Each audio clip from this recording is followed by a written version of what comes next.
Podcast Sapa Justa. Nem sempre justa, mas sempre sapa.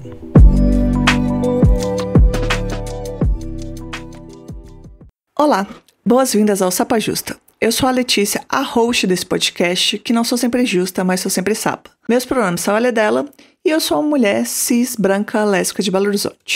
Antes da gente entrar no tema de hoje, alguns recadinhos importantes. Agora o Sapa Justa tem episódios exclusivos para as pessoas apoiadoras. E se você já apoia, assim como Isabela, Débora, Josiane, Fernando, Paula, Lilian, Renata, Carolina, Érica, Alice, Luciene, Letícia, Karina, Natália, Rutiele, Lívia, Júlia, Karina, Aline, Larissa, Natália, Franciele, Bianca, Medianeira, Ana Clara, meu muito obrigada. O Sapa Justa é 100% mantido pelo apoio das pessoas que nos escutam.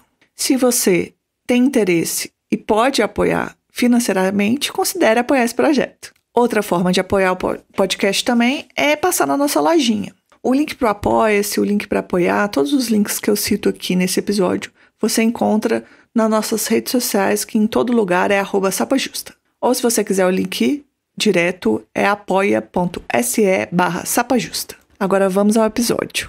E hoje aqui comigo, Gabriela Adams. Por favor, se apresente aqui. Fique à vontade. Oi, gente. Oi, Letícia. Obrigada por ter me convidado. Eu tô muito feliz por estar aqui, porque eu sou uma ouvinte do podcast.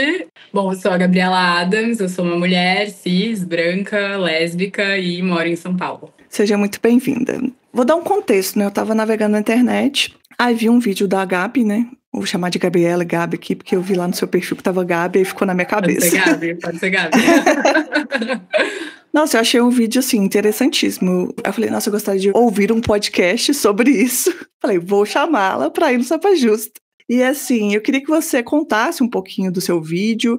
E no vídeo um dos vídeos que eu vi, acho que eu vi 2, que eu acho que eles fazem parte da mesma trilogia lá que você tá lançando. Você fala um pouquinho sobre o vídeo, também sobre a sua pesquisa. Se você pudesse contar um pouquinho pra gente.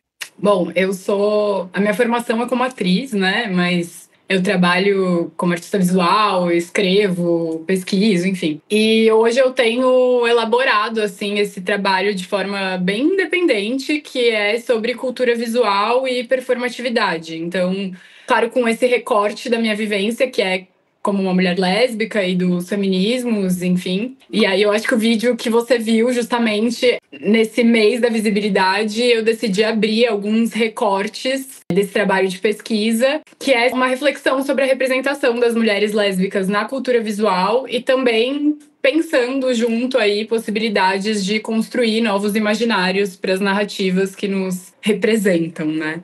Enfim, eu postei 2 vídeos por enquanto. Eu já pedi uma trilogia, você já viu, né? Eu tô vendo, eu tô trabalhando aí nisso. Se o público fecha, a gente dá. Tô brincando.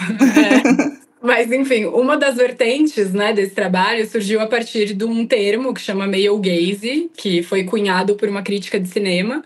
Ela chama Laura Mulvey e ela criou esse conceito lá nos anos 70, assim. E de forma resumida, ele descreve como que o cinema e a cultura visual como um todo são estruturados justamente a partir da perspectiva heterossexual e masculina. Então, o homem, ele sempre ocupa essa posição desse sujeito que está olhando enquanto a mulher aparece como esse objeto a ser visto. Então, isso foi um start para a minha pesquisa e acho que essa lógica também ela acaba não se restringindo só ao cinema, ou enfim, eu não sei em que ano você nasceu, mas para ver como é importante a gente conceitualizar, né, e compreender o poder, assim, dos conceitos, porque na década de, nos anos 90, nos anos 2000, a gente via sempre comercial de cerveja com uma mulher extremamente padrão, branca, magra, servindo um cara ou às vezes o homem nem tava na cena, né, mas esse olhar dele acaba constituindo construindo ali a forma com que tudo acontece. Então é como se a câmera substituísse mesmo o espectador masculino e a mulher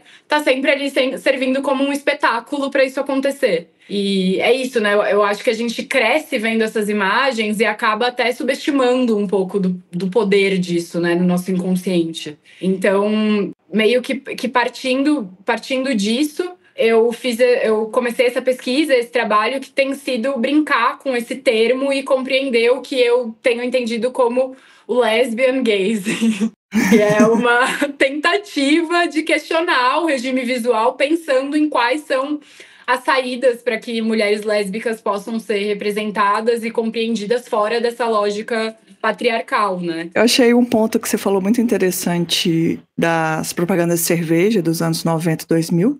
Eu nasci em 88, então eu vivi isso. É que quando você foi falando, foi me ver naquela imagem da mulher toda padrão e, tipo, quase despida, servindo a cerveja, mas não bebendo a cerveja. Exatamente. Ela não consumia a cerveja, né? Ela estava ali para servir de desejo ao que você diz de male gaze, né? Foi constituindo a imagem enquanto você foi falando, e até porque, sendo uma mulher que gosta de cerveja, por exemplo, quando eu tomava cerveja, sempre isso era remetido a uma bebida masculina, né?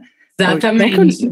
Então, são vários fatores ali que são construídos. Eu achei esse exemplo que você usou muito magético, ele foi criando aqui na minha cabeça.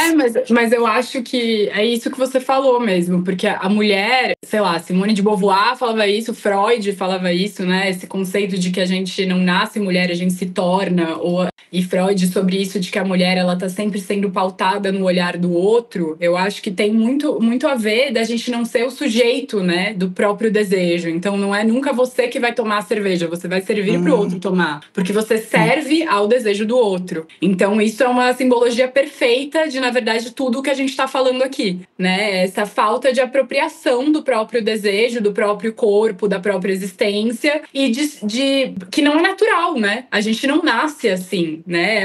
É um conjunto de repetição de gestos e normas, como a Judith Butler fala nas teorias de performatividade, né? Que elas não são naturais, a gente não nasce com elas. Elas denotam muito mais e nomeiam a nossa sociedade, a nossa cultura e o lugar onde o mundo quer devolver, né, quando a gente nasce mulher, do que o que de fato tem a ver com a gente, né? É claro que você gosta de cerveja, assim como todas as mulheres, porque ou não todas, né? Mas enfim, a gente não nasce com isso introjetado, né? Mas de fato essa imagem permeia muito da nossa socialização. Nossa, perfeito. Eu já tô assim, no começo do episódio eu já tô a cabeça a mil aqui. O que mexeu comigo a princípio de ver o seu vídeo, que eu vi ele várias vezes, inclusive, porque eu falei, nossa, tinha algo, era como se algo me incomodasse e eu não soubesse colocar em palavras, né? E eu acho que você coloca isso nas narrativas de cinema, filme, televisão, mas sinto isso também na vida, né? De, às vezes, a pessoa, como você fala da lésbica, da ausência da lésbica errante, né? E não como o cinema retrata isso, por exemplo, de uma forma que você vai saber explicar melhor, mas só situando. Mas como isso também traz, às vezes, a expectativa que as pessoas esperam da gente na vida, né? Então, se você tem um relacionamento com uma mulher, as pessoas, então deve ser perfeito, deve ser delicado. Eu acho que já recebi muitos comentários na vida sobre isso. Meu primeiro relacionamento, depois que eu terminei, uma conhecida minha, terminei, minha namorada tinha me traído. Aí a conhecida falou assim, nossa, mas não sabia que mulheres traíram. Eu falei, minha filha... Tipo assim, ela acha que a gente é um extraterrestre, e eu acho que colabora muito com o vídeo que você falou, que gostaria que você falasse um pouco mais, sobre como a gente é retratada hoje em dia na mídia. Nossa, isso que você falou me lembrou de uma frase de um livro da Carmen Maria Machado, que chama Na Casa dos Sonhos, não sei se você conhece. Não conheço. É um livro que ela conta sobre um relacionamento abusivo entre duas mulheres, né? Então ela narra isso. E em algum momento ela fala que ela queria muito que a namorada dela fosse um homem, porque assim ela poderia justificar socialmente esses comportamentos. Então se a gente isso é muito pum, né? Então, se a gente pensa, né, nesses comportamentos, né, é como se o relacionamento sapatão, sem o olhar masculino presente, ele fosse reduzido a essa brincadeira, é uma brincadeira de casinha mesmo, né, que fica puro, não tem conflito, não tem tesão, não tem desejo, elas estão servindo ali a uma narrativa que continua com esse olhar hipervigilante, né? Ela não sai desse lugar raso. Se a gente cria uma ponte com a psicanálise, por exemplo, tem um debate, né, entre a razão e a emoção, sabe? Tipo, a razão, ela é historicamente muito valorizada, ela é associada ao controle, à objetividade. Então, são comportamentos que são vistos numa sociedade binária e patriarcal como a nossa, como masculinos. E aí a emoção, a sensibilidade, o cuidado são colados no feminino e são ainda um sinônimo de fraqueza, né? Então, esse imaginário simbólico, ele atravessa muito a forma com que a gente interpreta as imagens das mulheres e com que a gente consegue também nomear, né, esses abusos em relacionamentos entre mulheres ou complexificar um pouco mais as relações. É realmente um apagamento, né? Um apagamento de uma verdade e de uma outra possibilidade de narrativa, né? Eu fico pensando alguém que tá se interessando por mulheres, né? Aí começa a ver esses filmes e pensa, ah, não, eu vou me relacionar com uma mulher e vai ser tudo perfeito. Aí tem suas primeiras decepções, né? Porque somos seres humanos e se relacionar é complexo. Isso nem contando, né, o quão perigoso isso é para uma pessoa se levar para um relacionamento tóxico, abusivo, porque existem isso, um relacionamento entre mulheres. E colocar essa visão que é tudo perfeito, tudo delicado, é bem problemático. Mas também, tirando essa parte, tipo, extrema e absurda, pode ser decepcionante porque não vai ser exatamente como ali é retratado, né? Eu acho que um ponto do seu vídeo, um dos seus vídeos, é que eu acho interessante também, nem tá na pauta, mas eu lembrei aqui, da diferença, se você quiser falar, você fala, da diferença de como é retratado o homem gay e a mulher lésbica. Acho que são pontos bem interessantes da gente comentar também, né? Sim,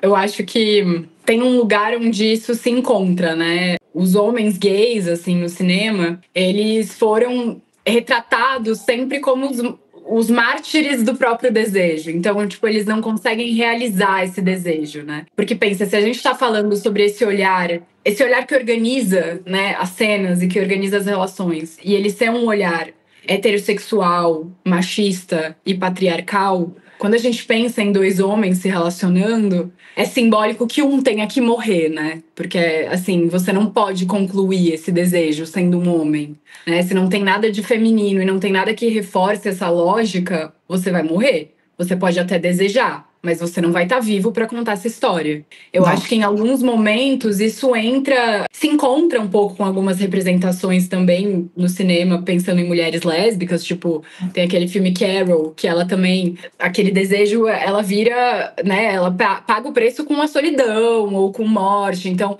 essa dor, ou pensando em filmes que falam mais sobre o fetiche masculino, eu acho que azul é a cor mais quente, talvez seja mais, né, o que a gente mais identifica, né, esse lugar do fetiche, ou até pensando na cultura visual como um todo, a quantidade de pornô, né, em que a mulher lésbica, ela tá ali performando pro homem, né, a gente não consegue encontrar uma representação, ou se encontra, é muito rara, de um desejo que seja um pouco mais contraditório, um pouco mais complexo, um pouco mais real mesmo, né, sempre uma coisa voltada para uma outra pessoa. Ou pior que a morte, ela acaba com um homem. Nossa, aí realmente... Apesar de ser um dos meus filmes favoritos, é meio que a história de Retrato de uma Jovem em Chamas. Com certeza. Não, e é isso, né?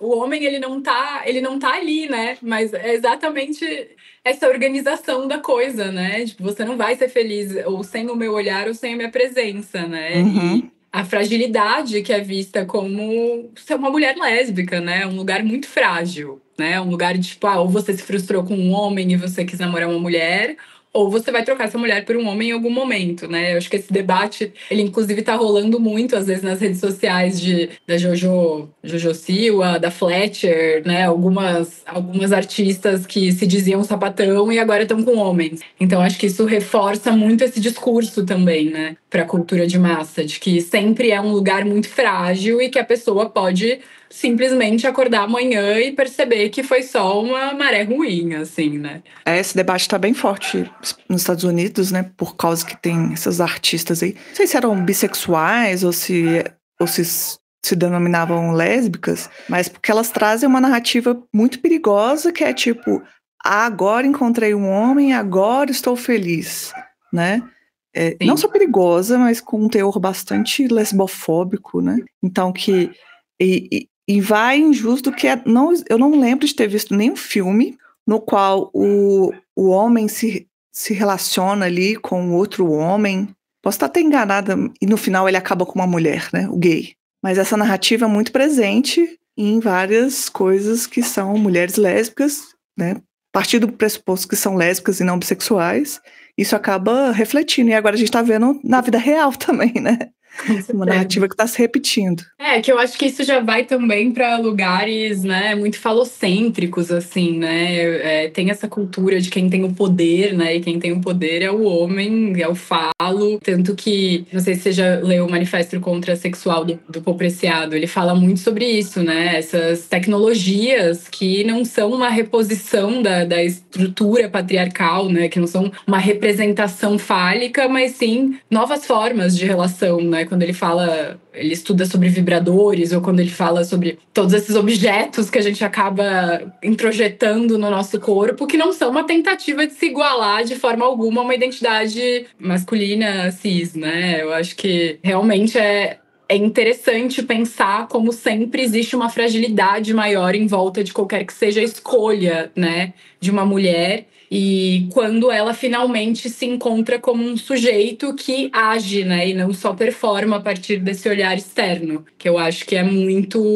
o despertar de uma sexualidade ou uma decisão que você toma com alguém que você queira se relacionar, né? Sim, nossa, demais. Um pouco que a gente viu lá no seu vídeo, você fala sobre uma diferença que eu acho interessante, dessa representatividade muito perfeita, não sei, acho que você vai saber as palavras melhores, né? Ou a lésbica tá muito perfeita, a relação é muito suave, e você traz a importância que seria trazer talvez a lésbica errante, porque um personagem errante humaniza o olhar do espectador, e talvez não seja interesse, né, da mídia, de tudo, que lésbicas sejam humanizadas. Eu falando assim, a grosso modo, você vai falar melhor do que eu, mas queria que a gente falasse um pouquinho sobre isso. Bom, sim, eu acho que uma das saídas que eu penso que pode ser uma peça-chave para uma representação um pouco mais real, seja essa personagem que eu falo que é lésbica errante, mas eu acho que é essa pessoa que não performa exatamente tudo isso que se espera, né? Porque eu acho que quando a gente transforma alguém nesse espetáculo, né, que tá sempre sendo vigiado e tem sempre uma linha muito, muito específica para seguir, né?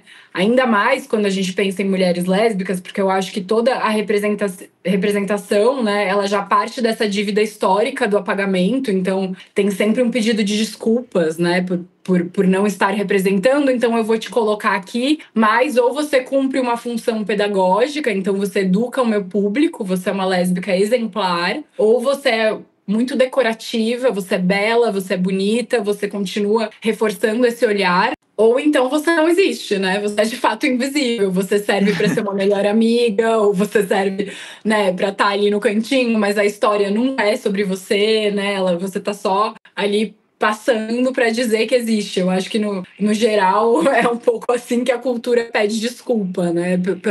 Pela invisibilidade. E aí, quando eu acho que a gente pensa nesse erro, né? Quando a gente pensa no erro, a gente pensa nessa aproximação da humanidade, né? E a humanidade é uma peça essencial para a gente pensar no que constitui a gente como um sujeito, né?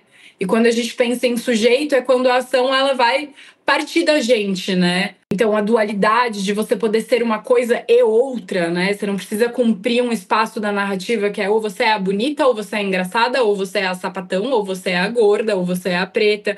Que eu acho que tem até uma teórica que ela fala sobre isso, que é a Sarah Mende. Ela tem um livro que chama Política Cultural das Emoções. Então, ela fala e reflete muito sobre como as minorias, elas precisam se representar de uma forma positiva ou estão sempre lutando para serem representadas de uma forma positiva, porque senão sentem que elas estão, tipo, traindo a sua comunidade, sabe? Queimando o filme, né? Queimando o filme. A gente já é toda lascada, aí quando vai aparecer uma lá, você vai botar que a gente tem defeito, sendo que o povo já bota tanto. Exatamente. Mas ao mesmo tempo que você vê uma pessoa completamente achar que ela nunca vai errar e vai ser perfeita também, é uma certa forma de você não estar humanizando essa pessoa, né? Um exemplo muito nada a ver que aconteceu comigo, né? Agora falando erros de percepção, que eu acho que uns tempos atrás eu assisti um reality show, que é A Ponte. Não considero que é muito bom, não. Tá. Mas ele tem um plot twist lá, que eu fiquei muito tempo torcendo para uma mulher que era uma mulher forte, que mostrava como uma mulher bem-sucedida, e ela era uma mulher indígena. Eu falei, merece ganhar. E no final das contas, ela era uma sacana.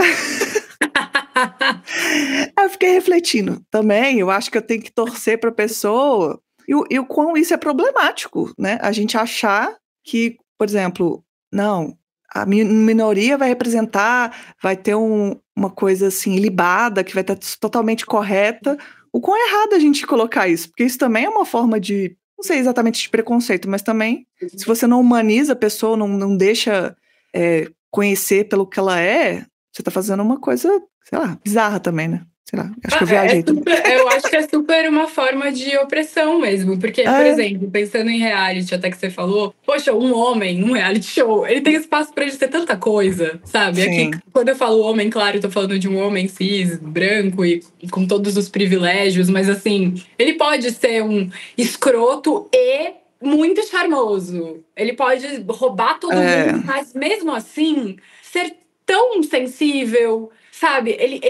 Ele pode usar da dualidade, né? A cultura autoriza o homem a errar. E mais do que isso, ela transforma isso num charme, ou numa profundidade, ou numa complexidade. A gente não deixa de torcer, né? Mas parece que quando uma mulher erra, quando ela tropeça, esse erro vai virar uma punição, né? Ela precisa ser punida, ela não é tão digna de amor, ela não é tão fácil de amar. É como se a cultura só reconhecesse essa mulher, realmente, que é o que a gente está falando desde o início, muito performática, né? Que é muito, ou ela é muito pura, ou ela é muito bonita, ou ela serve a um espaço da narrativa que não cabe muita complexidade, né? E quando a gente pensa em mulheres lésbicas, eu acho que isso fica muito mais evidente, porque mesmo dentro de narrativas lésbicas, a heteronormatividade ela é muito um molde, né? Porque é como se uma das mulheres tem que encarar um lugar extremamente lido como feminino socialmente, outra talvez precise trazer umas características, o que é muito bizarro, e eu sou muito contra de falar que são masculinas, né, numa mulher, para que isso consiga ser equilibrado e então seja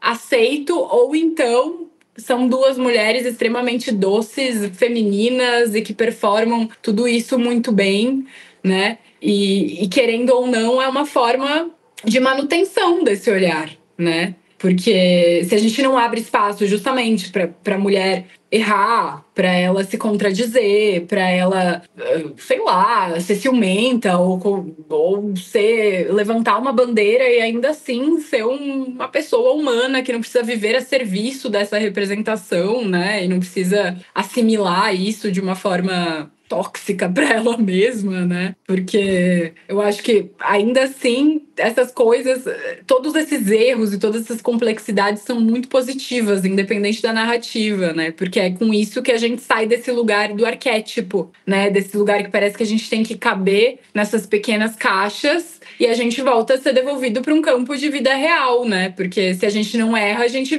continua sendo esse espelho do que o outro espera da gente, ou do desejo masculino, pensando nessas representações visuais, da cultura visual. Então, eu acho que tudo que nos aproxima desse erro, dessa contradição, é o que torna a gente um pouco mais sujeito da nossa própria narrativa, sabe?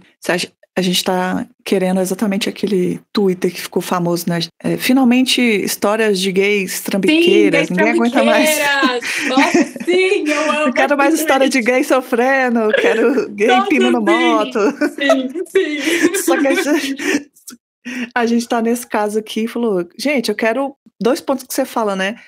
Personagens com complexidades, com subjetividades, porque se a gente for ver, por exemplo, o que a gente gosta de consumir, geralmente você vai elogiar alguma produção, você fala assim, nossa, personagem bem construído, uma história que vai crescendo, e a gente quer isso também quando a personagem é uma personagem lésbica, né? Nossa, eu acho que isso é um ponto tão central, assim, porque é isso, quando você sai, né, de um filme, ou assiste uma série, ou lê um livro, e tem alguma coisa que complexifica as relações, você precisa comentar sobre aquilo, né? Você tem um tempo que você tem que elaborar aquela experiência com alguém, você consegue criticar, você consegue ter material mesmo para olhar para aquilo de outras formas, para discutir sobre aquilo. Então é uma forma de você levar aquilo para o seu cotidiano, para o seu ambiente, né? Quando acontece de uma personagem ser puramente decorativa ou puramente panfletária, que são esses nomes aí que eu tento dar nessa pesquisa, mas que não necessariamente, né? Acho que são arquétipos mesmo que as mulheres lésbicas acabam sendo colocadas, ela passa muito desapercebida na cena, né? A gente não tem vontade de falar e discutir sobre isso depois. E é muito... É complicado, assim, porque eu sinto que... É óbvio que tem muitas produções que rompem, né, com isso que a gente tá falando, mas elas não chegam na cultura de massa, né? Tipo, a gente sabe que tem uma série com 600 capítulos, mas tem um capítulo que tem 5 segundinhos de um beijo gay. A gente vai assistir todos os capítulos, porque a gente se contenta. Vamos ver o beijo, sabe? Pegando migalhas. Mas, claro, tem gente produzindo coisas muito interessantes, né? E fazendo com que a gente crie realmente imaginários. Porque eu acho que esse é o principal, né? De repensar essas narrativas. É conseguir deslocar esse olhar, né? Romper uma coisa fantasiosa e abrir espaço para uma política de identificação mesmo, que nos permita imaginar, que nos permita sonhar, que nos permita criar novas narrativas com outras personagens, conseguir ter vocabulário para falar sobre dinâmicas ruins dentro de relação ou questionar qualquer coisa que seja, né? Porque senão a gente fica muito presa mesmo, né? A essas representações que não são representativas, né? Sim. A gente está falando aqui, você consegue lembrar, assim, alguma dessas representações que são essas que a gente está olhando mais plácidas, né? E se você tem alguma, por exemplo, positiva? Eu acho que as representações positivas são bem as que a gente quer fugir, né? Assim. Eu falei positiva, mas não era pra ser, né? É verdade.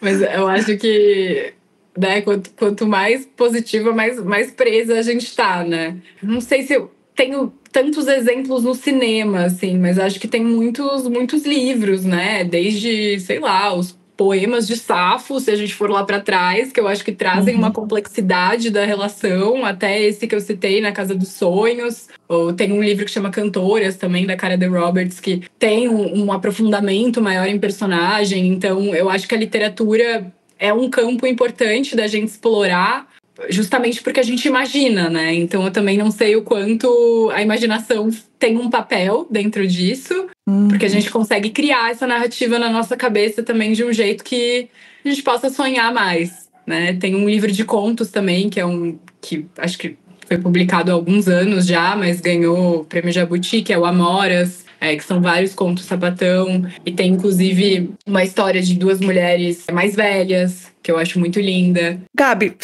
a gente tá aqui falando sobre as problemáticas, né? De como é atualmente, como é há muito tempo. Mas eu queria saber se você acha que você tem uma esperança de que a gente tenha essas representações mais humanizadas, que a gente vá ter um pouco mais de complexidade, de subjetividade nas nossas personagens lésbicas na mídia por aí.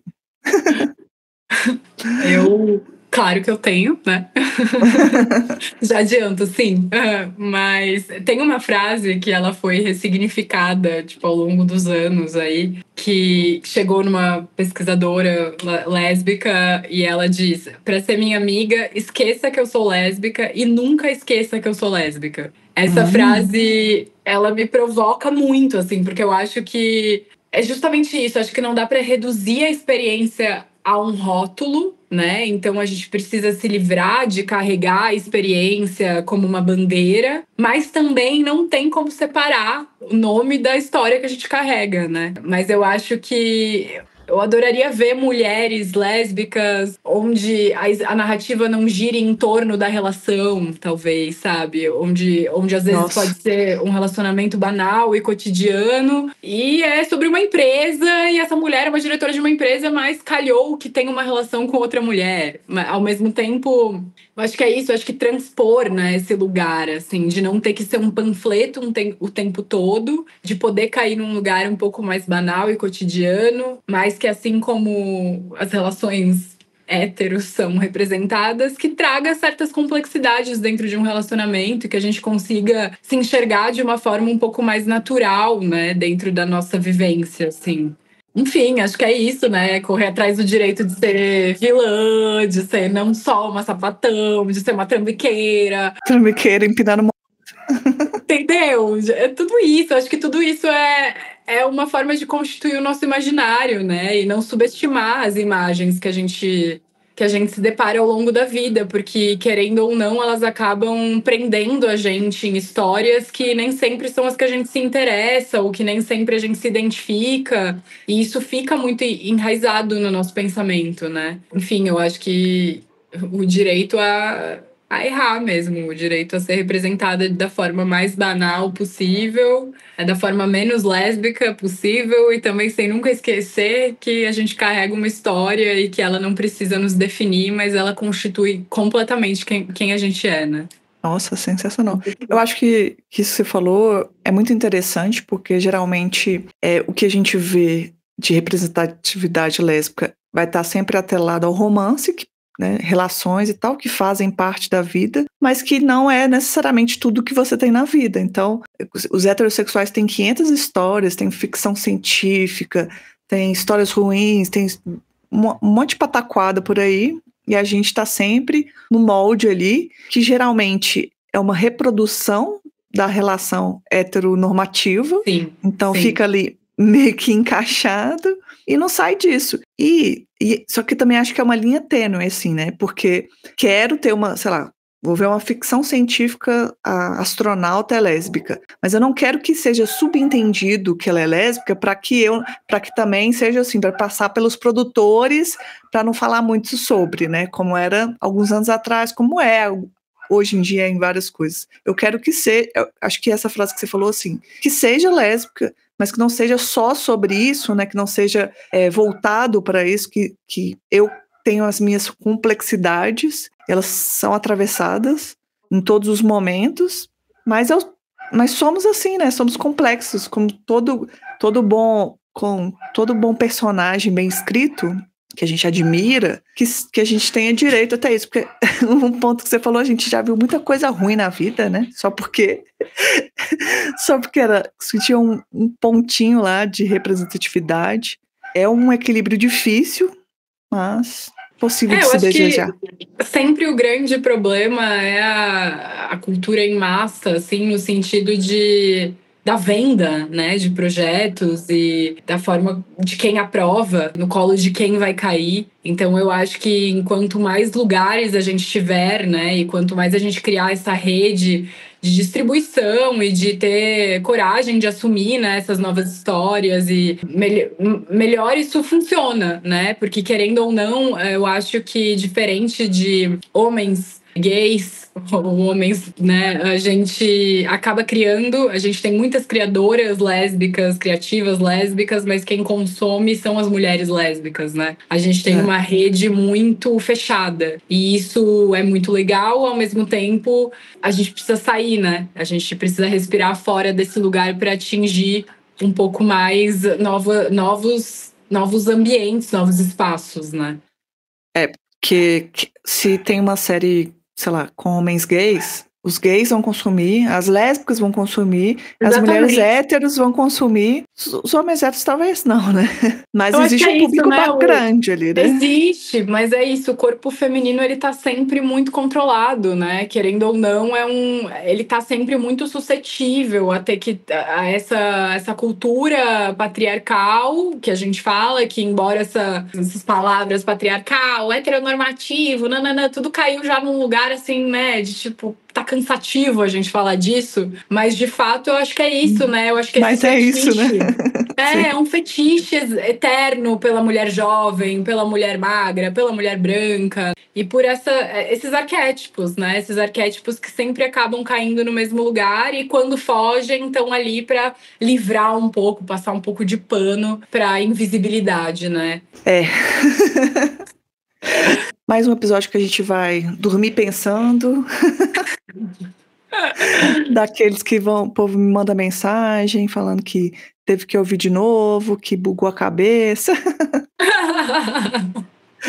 Ai, Gabi. Não, mas eu acho que a mensagem é sempre positiva, né? Acho que quanto a gente, principalmente, enquanto mulheres lésbicas, a frase da Monique Wittig, né, que causa muitas contradições, que é tipo, lésbicas não são mulheres, né? Acho que a gente já tem uma premissa de existência que rompe muito desses padrões do nosso cotidiano, né? A gente já não serve ao olhar masculino, né? A gente não tá refletindo um homem nas nossas relações amorosas, a gente não tá pautada num olhar externo, então acho que só a coragem de seguir o nosso próprio desejo e de conseguir criar redes e de estar aqui falando e de você ter esse podcast, de ter ouvintes, de ter gente, né, pra gente discutir, pra gente conversar, a gente com certeza já é uma grande esperança mesmo para romper essas estruturas, né? E se enxergar mesmo e se deslocar desse lugar mulher que é tão sujeito a tantas outras coisas, né? Que nada mais é do que tudo menos o que a gente é, tudo menos o ser mulher verdadeiramente, né? Nossa, sim. Não trocaria por nada. É assim, estar na margem tem seus ônus, com certeza, mas tem... Quando a gente é tirada, né, de uma coisa que é pré-definida, a gente tem muito mais possibilidade de criação, né? Por isso que Exatamente. eu acho que eu babo um pouco... Eu babo um pouco de ovo, sim, né, de lésbicas, porque eu acho que são seres de potencialidade criativa gigantesco, né? Não todas, né? Também estarei generalizando aqui. Mas porque temos essa possibilidade, a gente está num lugar muito específico, né? Disso, que tem a ver com o que você falou sobre o male gaze. Eu acho que pelo que eu entendi, acho que é uma leitura feita para a mídia do cinema, mas que eu acho que também vejo muita gente na rede social usando isso para a vida, né? O quão é libertador você, tipo, se tirar dessa visão desse male gaze aí, que é o que eu traduzo bem porcamente, talvez seja descentralizar homens da sua vida. Com certeza. E a gente, acho que sendo lésbica, a gente tá um caminho à frente, porque a gente já saiu ganhando que a gente não tem interesse em homem, mas que é um caminho possível para outras mulheres, para outras vivências também.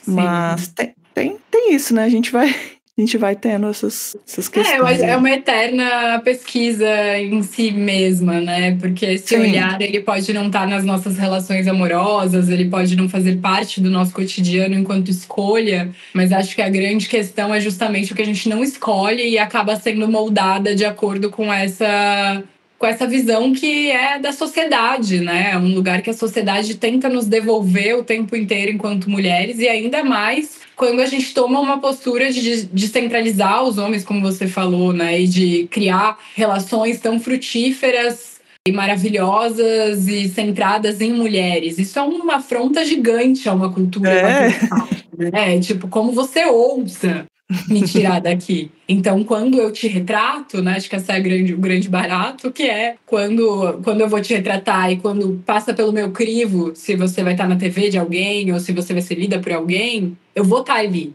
Eu posso não estar na cena, mas o meu olho vai estar ali, porque você vai estar fazendo exatamente o que eu gostaria que você fizesse. Então, acho que como sair, né, desses lugares que nos aprisionam e, principalmente, acho que a grande maravilha da gente ter pesquisadoras e da gente entender conceitos é identificar, né? Porque quando a gente identifica, a gente já está num processo crítico de pensamento que vai nos levar, possivelmente, a novas posturas. Então, enfim, eu espero muito que minha pesquisa do que seria o nosso lesbian gays vá muito para frente, que a gente possa trocar muito sobre isso com outras mulheres e que a gente também identifique lugares onde a gente se sinta mais bem representada.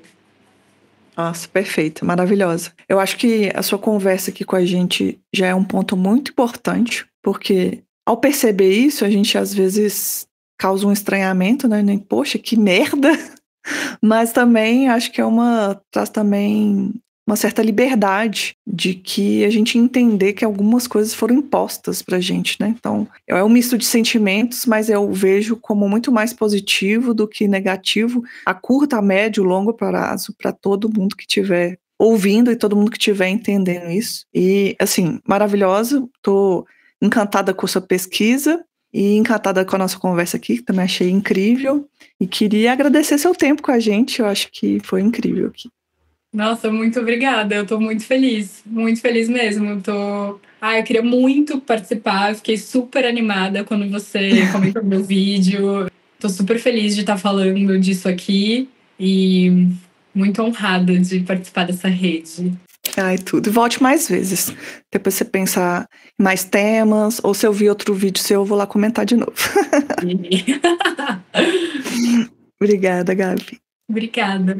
E aí, gente, gostaram do episódio? Eu estou passando aqui só para lembrar que o Sapa Justa só é possível graças a uma parte de ouvintes que colaboram financeiramente para o projeto. Isso é feito por meio de uma campanha de financiamento coletivo.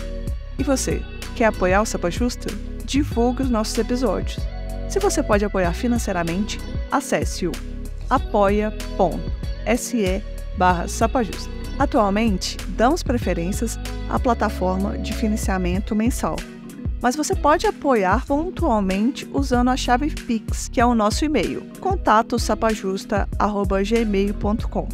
Quer fazer parte da nossa comunidade do Sapa Justa? Entre no nosso grupo de Telegram. O link é t.me/podcast Sapa Justa. Lá a gente está construindo uma comunidade muito gostosa. Eu sou suspeita para falar, só que é muito boa mesmo. A gente comenta os episódios e muitas das vezes as ideias do episódio que eu gravo aqui vêm de conversa de lá. Vem fazer parte junto com a gente e vem construir esse podcast junto comigo. Apresentação, produção e pauta, Letícia Martins.